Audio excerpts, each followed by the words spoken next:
Welcome to Dr. Pothana's channel. You are listening to Dr. Pothana.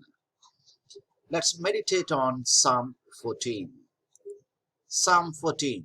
This is really a wonderful psalm that encourages to trust God and believe in God. But as we look at around, we have people around whose consciousness is gone and who always think that there is no God. Even those who believe in God, sometimes they think that there is no God and they ask questions. God, where are you? There is no God. People think that there is no God. But let me tell you, once you know God, it's really hard to say no God. Once you know God, it's really hard to say there is no God. It's even harder to imagine that there is no God. Psalm 14. This psalm is repeated almost word to word in Psalm 53. Psalm 14 and Psalm 53 are almost equal, repeated word to word. I think the Holy Spirit and the human compiler of the book must have both thought we needed a second reminder about this. The thrust of this line is more moral than theological. The line that I say, there is no God. The concern is not a philosophical question of God's existence, but the scoundrel's lack of consciousness. His feeling that he can act with impurity because he thinks he need not fear divine retribution. Fools are not mentally deficient in any way, are not even necessarily confessed atheists, but whose lives indicate that for all practical purposes they live as atheists. For all practical purposes they live like atheists.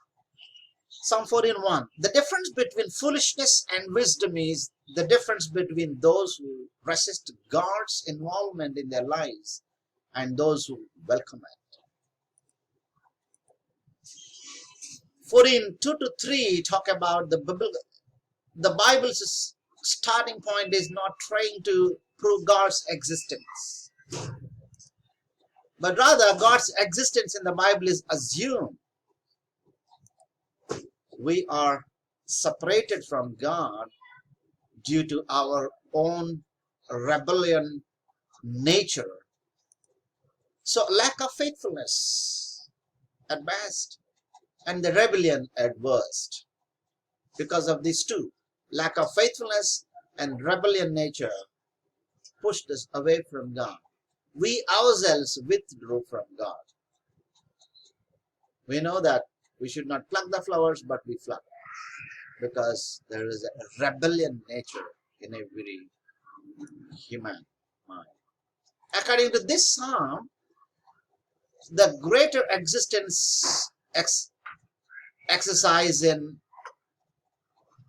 wish thinking looks like atheism or rebel outlooks.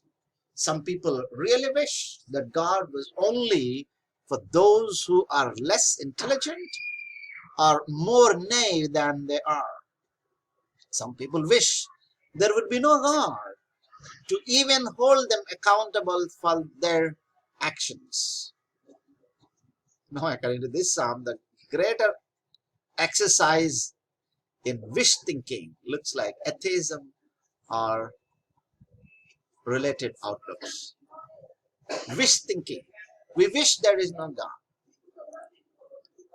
The righteous are those who take refuge in God. Verse 4-6 says that the righteous are those who take refuge in God. Those who take refuge in God are righteous people. The final verse 7 of this psalm is an encouragement for all of us to turn to the Lord and remain faithful. Turn to God and remain faithful. The world may well be wicked or in denial about God, But when you turn to God, you see God. If you really wanted to experience God, if you want to have that anubhava of God, turn to God. He will come close to you. We may feel that God has nothing at all to offer. We may be tempted to reject God to be like the world. But to do so would make us all fools. But to do so would make us all fools. Psalm 14 warns us not to give into this temptation of rejecting the sovereignty of God, temptation to disbelieve God. Let me conclude saying,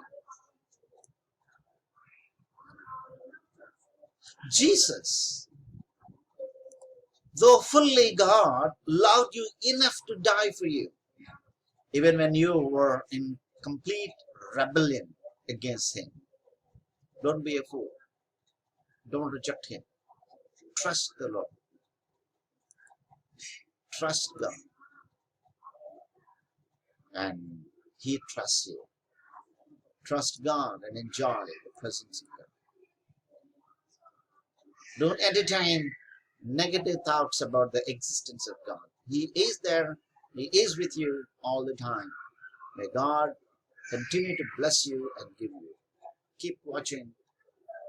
And if you haven't subscribed to this channel, click the bell button at the right side